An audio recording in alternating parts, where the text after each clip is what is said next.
수연절 후 두 번째 주일 빛과 성령으로 우리에게 임하시는 주님의 은총과 평화가 여러분 모두에게 넘쳐나시기를 간절히 기원드립니다. 우리는 지난주에 에베소서 3장 1절과 13절의 말씀을 통해서 사도 바울의 갇힘이 단순한 불행이나 그의 인생의 실패가 아니었음을 함께 보았습니다. 그것은 이방인들을 위한 인생, 달리 말하면 한 세 사람 교회를 세우가기 위한 그의 희생과 헌신이었습니다.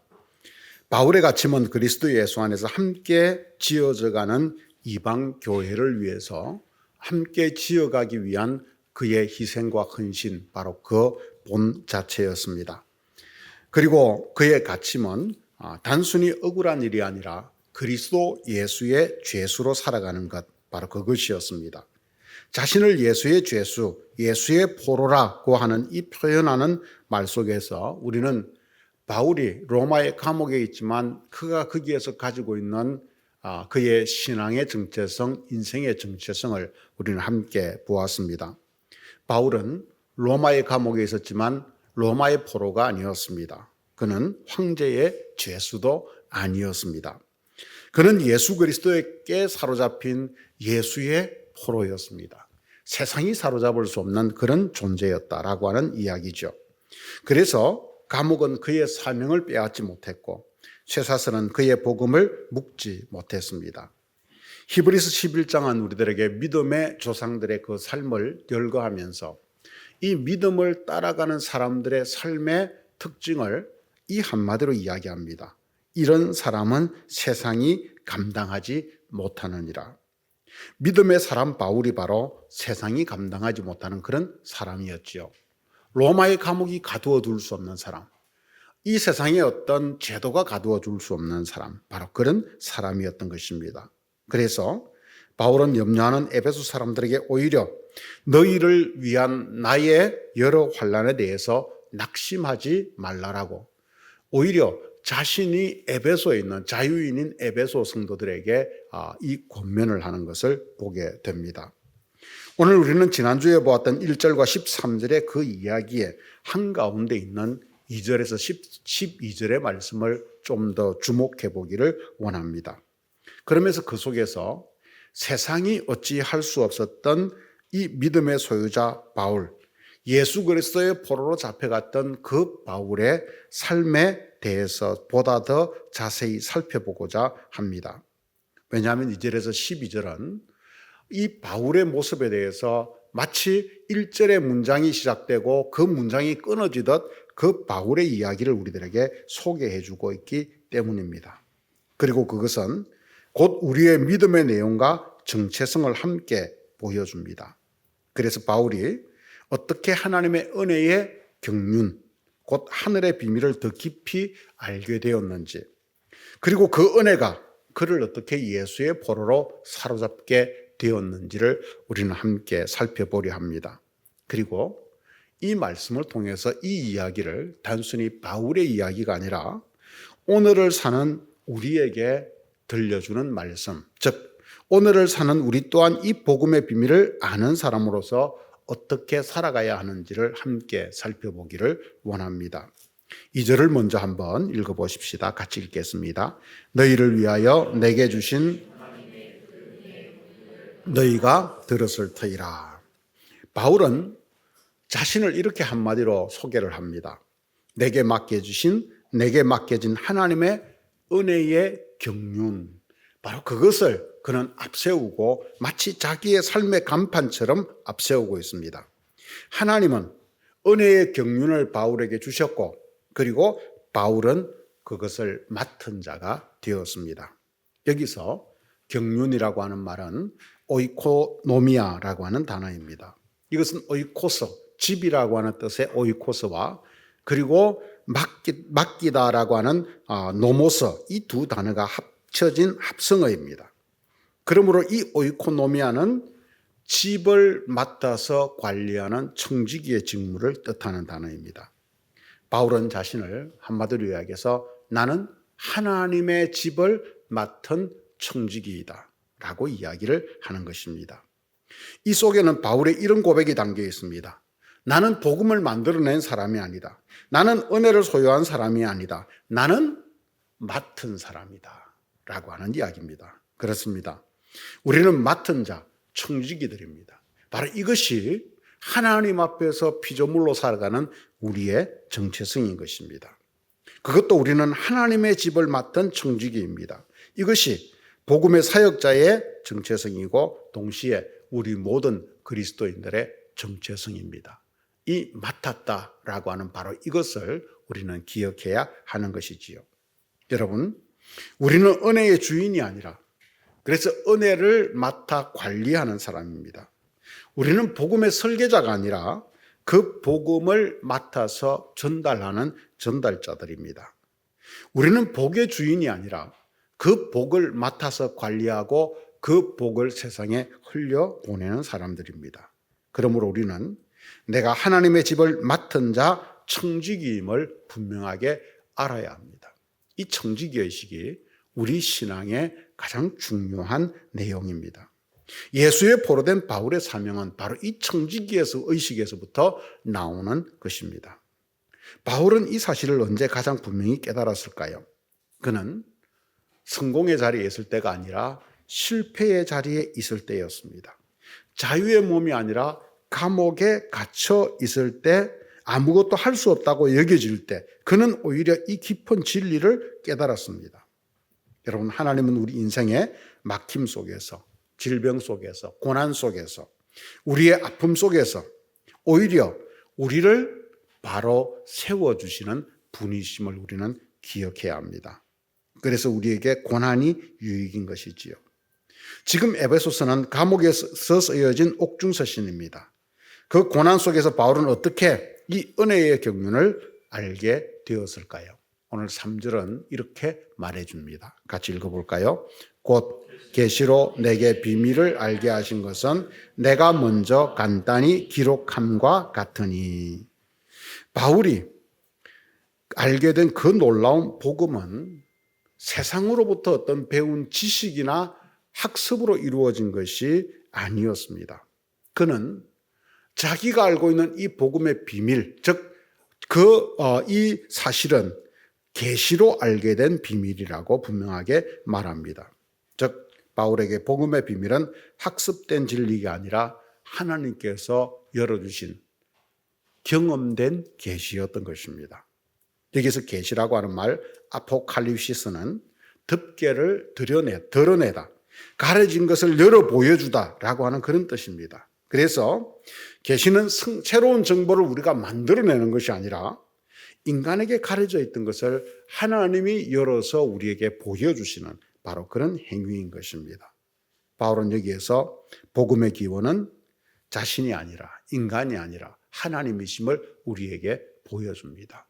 하나님이 계시로 당신의 그 비밀을 열어 보여줌으로써 우리에게 전달된 것이 바로 그 복음의 진리다라고 하는 이야기입니다.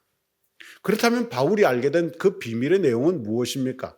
우리는 그것을 지금까지 에베소서 1장과 2장을 통해서 함께 그 복음의 비밀의 풍성함을 함께 보아왔습니다. 그것은 창세전부터 하늘에 감추어져 있던 것인데, 그런데 그 아들 예수 그리스도를 통해서 마침내 우리에게 드러난 것입니다.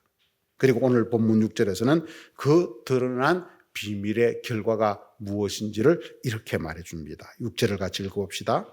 이는 이방인들이 복음으로 말미암아 그리스도 예수 안에서 함께 상속자가 되고 함께 지체가 되고 함께 약속에 참여한 자가 됨이라. 아멘. 여러분, 예수의 그 드러난 복음의 비밀을 통해서 이 땅의 모든 원수되었던 담들이 허물어지고 그 속에서 이방인이나 유대인, 가진 자나 가지지 못한 자나 모두가 함께 하나 되는 상속자가 되는 바로 그 놀라운 역사, 그것이 이 비밀의 핵심이라는 것입니다. 예수님으로 인해 드러난 복음의 비밀은 유대인과 이방인이 구분이 무너지고 그 경계가 허물어지고, 그래서 그 그리스도 안에서 하나의 새 사람 교회가 탄생하는 것, 바로 그것인 것입니다. 그래서 교회는 비밀을 안고 있는 곳입니다. 비밀이 드러나는 장소입니다. 그리고 그 비밀을 세상에 증거하는 곳입니다. 그래서 죄와 허물로 죽었던 우리를 그리스도 안에서 다시 살리시고 하늘에 앉히셔서 영생의 삶을 살게 하시는 것입니다. 여기에는 구분이 없습니다. 바울은 이 복음의 비밀을 누구에게 배운 것이 아니라 그는 하나님의 계시로 자신이 받았다라고 그렇게 자신 있게 말하고 있습니다. 하지만 바울은 원래 이 비밀을 가장 격렬하게 거부하던 그런 사람이었지요. 그는 이방인에게 복음이 전해지는 것을 가장 위험한 신성모독으로 여기고 확신하고 있던 사람이었습니다. 우리는 그런 바울의 모습을 사도행전 8장에서 스데반이 죽는 그 죽음의 현장 앞에 선 이 바울의 모습 속에서 확인하게 됩니다. 사람들은 복음을 외치던 스데반을 그 자리에서 돌로 쳐서 죽였습니다. 얼마나 처참한 죽음이었겠습니까? 그런데 그 자리에 있던 바울, 사울의 모습을 이렇게 의미심장하게 한마디로 전합니다. 사울이 그의 죽음을 마땅히 여기더라. 돌에 맞아 죽은 한 사람의 그 처참한 죽음 앞에서조차도 일말의 회의조차 보이지 않는, 눈동자조차도 흔들리지 않는 그 당당함이 스슬퍼렇게 비쳐나오는 그런 장면입니다. 그는 냉혹한 인간이었습니다. 그리고 그 냉혹함을 자신이 어릴 때부터 배워왔던 율법이 정당화시켜 주었습니다. 그는 이 율법에서 누구보다 자신 있는 사람이었습니다. 그는 자신의 과거를 빌립보서에서 이렇게 말하고 있지요. 내가 8일 만에 할례를 받고 이스라엘의 족속이요 베냐민의 지파요 히브리인 중에 히브리인이요 율법으로는 바리새인이요 열심으로는 교회를 핍박하고 율법의 의로는 흠이 없는 자로다. 그는 한마디로 이야기해서 나는 율법으로 흠이 없는 그런 완벽한 사람이었다라는 이야기입니다. 율법으로 왜곡된 완벽주의였습니다. 도대체 이 확신의 무지를, 이 빈틈없는 확신의 무지를 누가 깨뜨려주고 누가 고쳐줄 수 있을까요? 그런데 그의 일생을 보면 하나님이 그를 무너뜨리십니다. 그 첫 번째 사건이 다메섹 도상에서 부활의 주님을 만난 사건이지요. 그는 이 사건을 갈라디아서에서 그리스도의 계시, 아들을 그에게 나타내심이라고 표현을 합니다. 그는 그 자리에서 부활의 주님을 만났습니다. 갈라디아서의 고백에 의하면 그는 이 부활의 주님을 만나고 회심한 이후에 다메섹에서 복음을 먼저 전하고 있던 사도들에게로 예루살렘으로 가는 것이 아니라 그는 아라비아 광야로 갔다고 말해주고 있습니다. 광야는 아무도 없는, 그리고 오직 하나님만을 바라보아야 되는 바로 그러한 장소였지요. 그래서 아라비아 광야로 갔다는 말은 그가 그 복음을 듣고 회심을 하고 오직 하나님을 만나는 자리에 가서 하나님의 직접적 계시를 받았다라고 하는 그 의미가 이 속에 들어있는 것입니다. 하지만 놀랍게도 그가 하나님으로부터 받은 직접 계시는 먼저 된 그 사도들이 받았고 전하던 그 가르침과 동일한 것이었다는 겁니다. 바울은 자신이 아는 복음의 비밀을 5절에서 이제 그의 거룩한 사도들과 선지자들에게도 성령으로 나타내신 것 같이라고 말합니다. 그는 하나님으로부터 계시를 받았고 그 하나님으로부터 그는 복음의 비밀을 알았는데, 그런데 그것이 사도들이 먼저 받았고 선지자들이 받았던 그 복음의 비밀과 같다라고 이야기를 해주고 있는 것입니다. 여러분, 이것이 중요합니다. 우리의 계시는, 우리의 계시적 경험, 즉 신앙적 주관적 경험은 언제나 공동체 속에서 그리고 성경의 가르침 속에서 검증되어야 하는 것입니다. 계시는 매우 민감한 문제입니다. 왜냐하면 직접적인 계시는 개인의 철저한 주관적 경험과 연관되기 때문입니다. 그래서 그 속에서는 가짜가 나타날 수 있고 악한 사단이 그에게 잘못된 계시를 줄 수 있습니다. 그래서 나타나는 것이 계시를 받았다라고 말하는 것을 통해서 복음에서 벗어난 이단들이 나타나는 것이지요. 그래서 영성에서 가장 중요한 것은 바로 영을 분별하는 것이다. 그렇게 이야기합니다. 이 땅에는 계시를 받았다는 사람들이 많습니다. 그런데 그런 사람들이 이단이 되는 것은 자기들이 받은 계시가 먼저 복음을 받았던 사도들, 선지자들의 그 가르침, 즉 성경의 기록과 다르기 때문입니다. 먼저 받은 것과 다른 계시는 거짓된 계시다, 거짓된 것이다 라고 하는 이야기입니다. 그런데 바울은 자기가 받은 계시를 먼저 된 사도들과 선지자들의 가르침 속에서 검증합니다. 그래서 그들과 같다라고 말합니다. 그래서 우리 신앙은 교회 공동체 속에서 철저히 검증되고 그 속에서 자라가야만 하는 것입니다. 다메섹 도상에서 부활의 주님을 만났고 아라비아 광야에서 하나님과의 그 만남 속에서 그 계시가 더 깊어지고 그리고 그 계시는 사도들을 통해서 검증되었습니다. 그리고 그는 지금 또 다른 광야 로마의 감옥 속에서 그 계시를 더 깊이 보는 자리에 이르렀습니다. 그래서 그는 7절에서 이렇게 고백하는 것입니다. 7절을 같이 한번 읽어볼까요? 이 복음을 위하여 그의 능력이 역사하시는 대로 은혜의 선물을 따라 내가 일꾼이 되었노라. 바울은 다시 한번 강조합니다. 내가 일꾼이 된 것은 내 능력 때문이 아니라 오직 은혜의 선물이다. 왜곡된 율법주의가 가져다 준 냉혈한 바울이 뜨거운 가슴의 소유자가 된 것은 오직 하나님 아버지께서 주시는 은혜 때문이었습니다. 그 은혜가 그를 무너뜨리고 그 은혜의 선물을 따라서 그는 새로운 사람이 된 것입니다.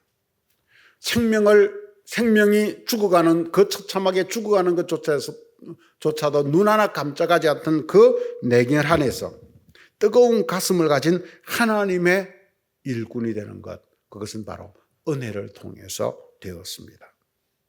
그래서 그는 예수의 포로가 되었습니다. 바로 이것이 기적 중에 기적이지요. 여러분, 이 땅에서 일어나는 수많은 우리는 기적들이 있지만 그 중에서 가장 큰 기적이 무엇이겠습니까? 사람이 바뀌는 것입니다. 한 사람이 변화되는 것, 그것보다 더 큰 기적은 없습니다. 그래서 그는 스스로를 8절에서 이렇게 고백하고 있는 것입니다. 같이 한번 읽어보겠습니다. 모든 성도 중에 지극히 작은 자보다 더 작은 나에게 이 은혜를 주신 것은 측량할 수 없는 그리스도의 풍성함을 이방인에게 전하게 하시고. 바울은 직접 계시를 받았고 그 계시를 통해서 복음의 비밀을 전하는 사람이었지만 그는 자신을 이렇게 말합니다. 모든 성도 중에 지극히 작은 자보다 더 작은 자라고 말합니다. 자신을 가장 작은 자라고 말하는 이 고백은 바울의 이 신학의 절정이자 그를 늘 하나님 앞에서 겸허하게 서 있게 하는 인생 고백의 중심입니다. 이 고백이 살아있는 한 바울은 다른 길을 갈 수가 없었습니다. 바울은 겸손한 척 말하는 것이 아닙니다. 그는 자신의 과거를 너무 잘 알고 있습니다. 이 겸손의 고백이 직접 계시를 받은 자로서 영적 교만의 유혹을 이기려는 방음막이 됩니다. 그는 그 속에서 그 복음의 비밀을 더 깊이 알아가는 자가 되었지요. 교회를 박해하던 사람, 성도들을 잡아 가두던 사람, 하나님의 일을 막았었던 사람이 과거의 바울 이전의 사울의 모습이었다라고 하는 것이지요. 그런데 그는 스데반이 죽는데 앞장섰던 살인자였습니다. 그 처참한 죽음 앞에서 눈 하나 깜짝하지 않고 그것을 당연시 여겼습니다. 그런 자신에게 하나님이 계시의 은혜를 주셨다는 사실이 그에게는 여전히 너무도 설명되지 않는 그런 사건, 은총이었습니다. 그런데 더 나아가서 그런 그를 하나님은 하나님의 경륜, 즉 그를 하나님의 청지기로, 하나님의 집을 맡은 청지기로 세워주셨습니다. 그에게는 이것이 설명되지 않는 은총이었습니다. 그래서 그는 말합니다. 나는 작은 자도 아니다. 나는 작은 자보다 더 작은 자다. 그런데 그런 내가 지금 복음의 비밀을 맡은 자로서, 하나님의 집을 맡은 자로서 내가 청지기로서 살아가는 것은 오직 은혜다라고 말하는 것입니다. 바로 그 고백 위에 하나님의 부르심이 놓이는 것입니다. 마침내 그 낮은 자리에서 그는 예수 그리스도의 청지기, 하나님 나라의 청지기를 넘어 예수의 제소, 예수의 포로가 되는 것입니다. 이것이 바로 우리 신앙인의 모습, 우리의 신앙의 성숙의 과정인 것입니다. 여러분, 하나님은 큰 사람을 들어서시는 것이 아니라 겸손한 사람을 들어서십니다. 하나님은 자신이 얼마나 작은지를 아는 사람을 통해서 복음의 일꾼으로 세우십니다. 이것이 바울을 들어서신 바로 그 복음의 비밀, 복음의 원리입니다. 그래서 사도 바울의 위대함은 자신을 높이는 데 있지 않고 자기를 낮추는 데 있습니다. 자기의 업적을 자랑하는 데 있지 않고 오히려 자신은 아무것도 아니요, 자신은 지극히 작은 자 중에 가장 작은 자라고 말하는 이 자기를 낮은 자리에 두는 바로 여기에 비결이 있는 것입니다. 복음의 일꾼은 자격으로 세워지는 사람이 아니라 은혜로 세워지는 사람입니다. 그래서 우리는 바울과 같이 은혜로 이 자리에 있음을 다시 한번 기억해야 합니다. 그런데 그 은혜는 우리를 가만두지 않습니다. 그 은혜는 반드시 우리를 불러내어 사명의 자리로 나아가게 합니다. 복음을 아는 사람은 그래서 복음을 전하지 않을 수 없고, 이 복음을 맡은 사람은 그 맡은 것에 책임을 다하지 않을 수 없는 것입니다. 은혜를 경험한 사람은 그 은혜의 통로가 되지 않을 수 없습니다.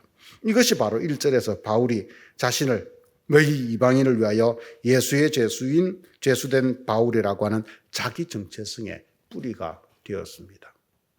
그는 이 은혜 때문에, 이 말로 표현할 수 없는 이 은혜 때문에, 정말 자기는 그 계시를 받을 수 없는데 그 계시를 거부했던 사람인데, 그런 완고한 자기를 깨뜨려서 그 하늘의 비밀을 알게 하고 그 하나님의 경륜을 맡기신 그 놀라운 은혜, 바로 그 속에서 그는 다시 한번 자기를 고백하는 것입니다.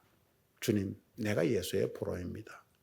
그래서 포로로 살아가겠습니다 라고 말하는 것입니다. 마침내 바울은 감옥에서 자기 인생을 다시 정의합니다. 나는 실패한 죄수가 아니다. 나는 은혜의 경륜을 맡은 사람이다. 나는 지극히 작은 자지만 그 작은 자에게 복음의 비밀이 맡겨졌다. 그러니 나는 충성한다. 그런데 오늘 하나님은 우리에게도 같은 고백의 자리로 부르고 계십니다. 환경이 우리를 작게 만들 때, 우리의 삶 속에서 여러 가지 고난과 어려움들을 만날 때, 내가 무언가 장벽과 넘어설 수 없는 그런 환경들 속에 있다고 느껴질 때, 하나님은 마침내 그 자리를 바꾸어서 그 은혜가 더 선명해지는 자리로 바꾸십니다. 그래서 바울처럼 우리에게 하나님의 경륜을 맡은 자, 복음의 청지기들이 되게 하시는 것입니다. 사랑하는 성도 여러분, 우리도 바울처럼 하나님의 은혜의 경륜, 그 거룩한 집을 맡은 청지기들임을 다시 한번 기억하십시다. 오늘 하나님은 청지기 된 우리를 바로 이런 자리로 분명하게 초대하십니다. 첫째, 우리는 은혜를 맡은 사람으로 살아가야 된다. 하나님의 집, 거룩한 교회를 맡은 청지기로 살아가야 된다. 그 청지기로서 나는 무엇을 하고 있는가라고 하는 것을 함께 묻고 있습니다. 둘째, 우리는 복음의 비밀을 더 깊이 아는 사람들이 되어야 합니다. 겉으로만 지식적으로만 아는 그런 신앙이 아니라 바울처럼 하나님과의 관계 속에서 그 계시를 경험할 수 있는 사람들이 되어야 합니다. 신앙은 지식을 넘어서 경험과 지식이 함께 만나는 자리입니다. 그러나 그 계시는 언제나 교회 공동체와 하나님의 말씀을 통해서 검증되어야 합니다. 이것이 우리가 신앙이 자라가는 영적 과정입니다. 세 번째, 우리는 복음의 일꾼으로 살아가야 합니다. 은혜는 우리를 가만두지 않습니다. 은혜는 우리를 구경꾼으로 남겨두지 않습니다. 이 은혜에 대해서 감격이 있는 사람은 그 은혜는 우리를 사명의 자리로 마침내 불러 세우십니다. 감옥에 갇혀 있어도 나는 은혜의 경륜을 맡은 청직이다 라고 하는 고백하는 바울처럼 우리도 예수의 포로가 되어 복음의 비밀을 말하게 됩니다. 은혜가 우리를 살아 숨쉬게 하기 때문입니다. 성도 여러분, 오늘 하나님은 우리에게 그래서 마침내 이렇게 말씀하십니다. 너는 세상의 고난과 문제들 속에 갇힌 사람이 아니다. 너는 은혜를 맡은 사람이다. 너는 복음의 비밀을 아는 자다. 세상이 어찌할 수 없는 존재들이다. 그러므로 담대히 살아가라. 이 은혜의 부르심에 우리 모두가 바울처럼 믿음으로 응답하는 하나님의 사람들이 될 수 있기를 주님의 이름으로 간절히 축원드립니다. 같이 기도하겠습니다. 하나님 아버지, 은혜를 감사합니다. 오늘 저희들에게 우리를 하나님의 집, 하나님의 경륜을 맡은, 비밀을 맡은 청지기로 세워주심을 감사합니다. 하지만 우리는 살아가면서 이 청지기됨을 잊어버리고 살아갈 때가 한두 번이 아니었습니다. 그러나 늘 하나님의 비밀을 맡은 청지기로 살아가는 이 마음을 놓치지 않았던 바울은 감옥에서도 예수의 포로로 살았고 로마의 죄수로 있어도 예수의 죄수로 사는 그런 사람이 되었습니다. 복음의 포로가 되어서 그 복음을 전하는 그 복음의 증언자가 되었습니다. 그에게는 그 계시가 더 분명해졌고 그래서 그 복음을 더 우리들에게 깊이 있게 전하고 있는 것을 우리는 함께 들었습니다. 운하옵기는 주님, 오늘 우리의 믿음이 세상의 것들로 인해서 핑계치 않게 하시고 오늘 우리를 부르시는 주님의 그 부르심 앞에서 우리는 맡은 자라고 하는 의식, 그래서 우리는 은혜 받은 자라고 하는 믿음, 나는 지극히 작은 자라고 하는 겸손, 바로 그것을 통해서 우리가 바울처럼 하나님의 은혜를 맡은 자로 세상을 살아가는 청지기들이 되게 하여 주시옵소서. 이 교회를 함께 세워가는 거룩한 청지기들이 되도록 인도하여 주시옵소서. 그것을 통해서 아버지의 뜻을, 아버지의 은혜를 온전히 나타내게 하여 주옵소서. 예수님의 이름으로 기도드렸습니다. 아멘.